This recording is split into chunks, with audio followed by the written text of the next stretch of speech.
Let's have a look at the new Red Bull RB16B today. Red Bull developed last year's car further in many areas, and there are some nice features to talk about. Let's start at the front. Red Bull is one of the teams that is not offloading the outboard front wing flaps, which means that they create less outwash in front of the front wheel, so they have to manage the front rear wake a bit more aggressively in the bargeboard area. At the front wing flaps, we can also see that the inboard cascade is a bit more aggressive now, which will give more downforce but also a stronger Y250. To manage this vortex, they adjusted the cape, which now starts a bit further back. Managing the front rear wake more aggressively in the bargeboard area means that the lower part is making sure to create a strong outwash and supports that with a double boomerang to keep the flow in the lower outwash area.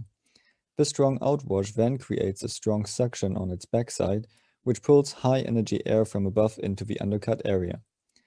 Which brings us to the bodywork.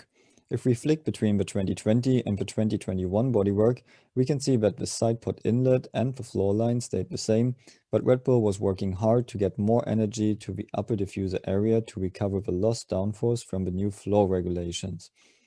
They do this by a flatter side pod, which creates more downwash, and they pushed the bodywork exit up to open up the space below it. To improve this area even more, they used a token to update the rear suspension geometry of the lower wishbone. So the forward pickup point is now further back and the wishbone legs behind the pull rod.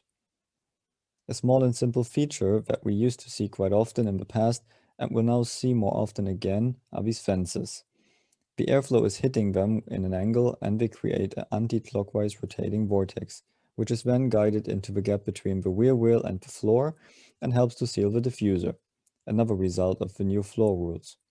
And one surprise is the reappearance of the single rear wing pillar. This might be another step to clean up the rear exit area. So lots of interesting updates of last year's car, and hopefully these developments will give them a better start into the season than what we usually have. How do you like the new Red Bull? Let me know in the comments below.